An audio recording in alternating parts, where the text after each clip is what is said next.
श्री गणेशाय नमः। श्री रामचरितमानस किष्किंधा कांड 18वां दो। तब अनुज ही समुझाव रघुपति करुणा सीव, भय दिखाई ले आबहु तात सखा सुग्रीव। तब दया की सीमा श्री रघुनाथ जी ने छोटे भाई लक्ष्मण जी को समझाया कि हे तात, सखा सुग्रीव को केवल भय दिखलाकर ले आओ, उसे मारने की बात नहीं है। इहा पवन सुत हृदय विचारा, राम काज सुग्रीव विशारा। निकट जाहि चरनहि सिरुनावा, चारहु विधि तेहि कहि समुझावा।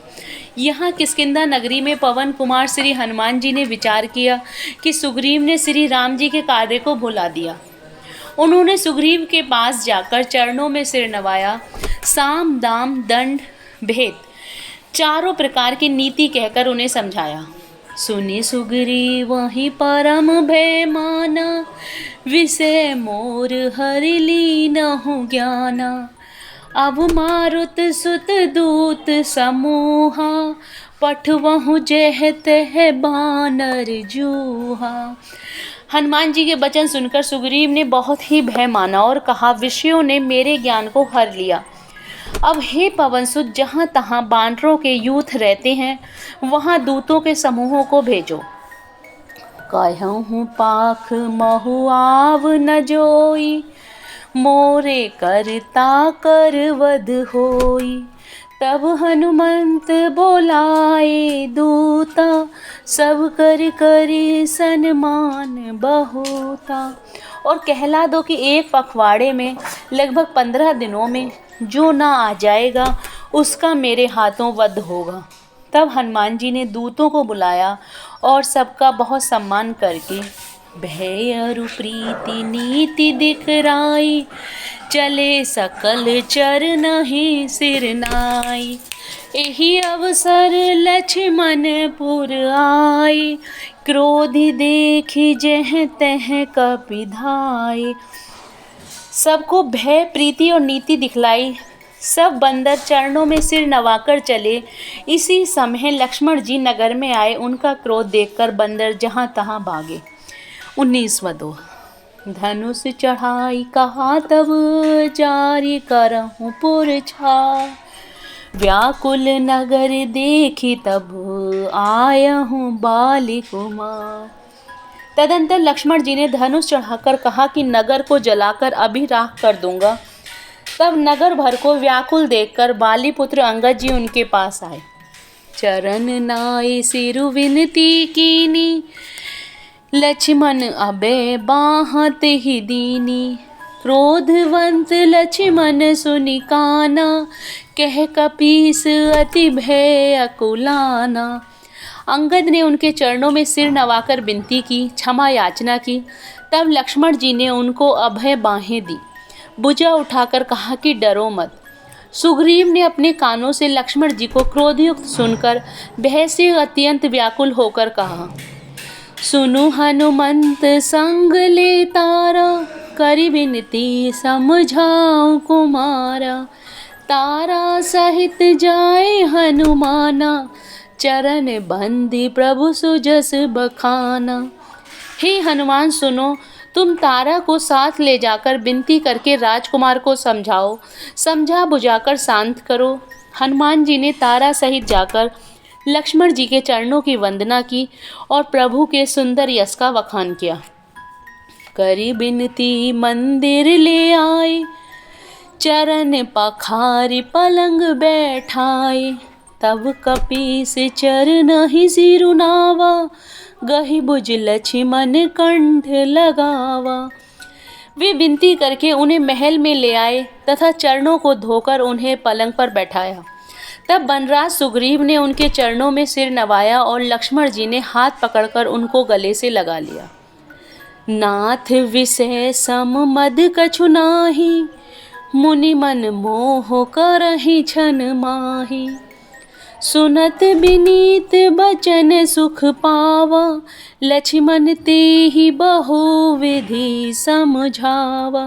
सुग्रीव ने कहा, हे नाथ, विषय के समान और कोई मद नहीं है। यह मुनियों के मन में भी क्षण मात्र में मोह उत्पन्न कर देता है। फिर मैं तो विषयी जीव ही ठहरा। सुग्रीव के विनय युक्त वचन सुनकर लक्ष्मण जी ने सुख पाया और उनको बहुत प्रकार से समझाया। पवन तने सब कथा सुनाई, जेहि विधि गए दूत समुदाय। तब पवन सुत हनुमान जी ने जिस प्रकार सब दिशाओं में दूतों के समूह गए थे वह सब हाल सुनाया। 20वां दोहा। हर्षि चले सुग्रीव तब अंगद आदि कपिसात, रामानुज आगे करी आए जय रघुनाथ।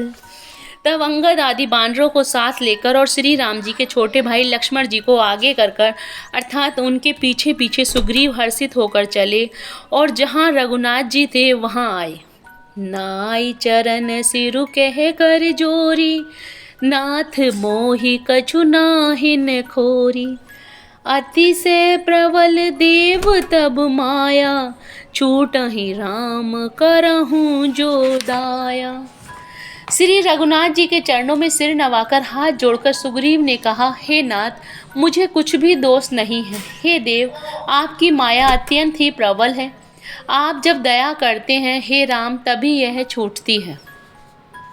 विषय वश्य सुर नर मुनि स्वामी, मैं पावर पशु कपि अति कामी। नारी नयन सर जाहि न लागा, घोर क्रोध तम निसि जो जागा। हे स्वामी, देवता मनुष्य और मुनि सभी विषयों के वश में हैं, फिर मैं तो पामर पशु और पशुओं में भी अत्यंत कामी बंदर हूँ। स्त्री का नयन बाण जिसको नहीं लगा, जो भयंकर क्रोध रूपी अंधेरी रात में भी जागता रहता है, क्रोधांत नहीं होता। लोभ पास जेहि गर न बधाया, सो नर तुम समान रघुराया। यह गुण साधन तेहि नहीं होई, तुमरी कृपा पाव कोई कोई। और लोभ की फांसी से जिसने अपना गला नहीं बंधाया, हे रघुनाथ जी, वह मनुष्य आप ही के समान हैं। ये गुण साधन से नहीं प्राप्त होते, आपकी कृपा से ही कोई कोई इन्हें पाते हैं। तब रघुपति बोले मुस्काई, तुम प्रिय मोहि भरत जिमि भाई। अब सोई जतनु करहु मन लाई, जेहि विधि सीता के सुधि पाई। तब श्री रघुनाथ जी मुस्कुराकर बोले, हे भाई, तुम मुझे भरत के समान प्यारे हो। अब मन लगाकर वही उपाय करो जिस उपाय से सीता की खबर मिले। 21वां दोहा।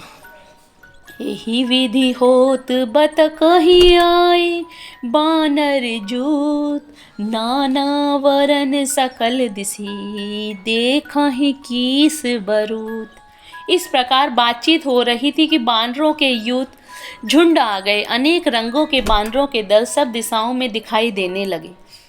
बानर कटक उमा में देखा, सो मूरख जो करन चले खा। आई राम पद नावहि माथा, निरखी वदनु सब होई सनाथा। शिव जी कहते हैं, हे उमा, बानरों की सेना मैंने देखी थी। उसकी जो विनती करना चाहे वह महान मूर्ख हो। सब बानर आकर श्री राम जी के चरणों में मस्तक नवाते हैं और सौंदर्य माधुर्य निधि श्रीमुख के दर्शन करके कृतार्थ होते हैं। अस कपि एक न सेना माही, राम कुशल जेहि पूछी नाही। यह कछु नहीं प्रभु कही अधिकारी, विश्व रूप व्यापक रघुराई। सेना में एक भी बानर ऐसा नहीं था जिससे श्री राम जी ने कुशल ना पूछी हो। प्रभु के लिए ये कोई बड़ी बात नहीं है, क्योंकि श्री रघुनाथ जी विश्व रूप तथा सर्वव्यापक हैं, सारे रूपों और सब स्थानों में हैं। ठाड़े जय तह आय सुपाई, कह सुग्रीव सबहि समझाई। राम काजु अर मोर निहोरा, बानर जूथ जाहु चहुओरा। आज्ञा पाकर सब जहाँ तहाँ खड़े हो गए। तब सुग्रीव ने सबको समझाकर कहा कि हे बानरों के समूह, यह श्री रामचंद्र जी का कार्य है और मेरा निहोरा है कि तुम चारों ओर जाओ। जनक सुता कहूँ खोजहु जाई, मास दिवस मह आहे हूँ भाई। अवधि मीटि जो बिनु सुधि पाई, आवहि बनहि सो मोहि मराय।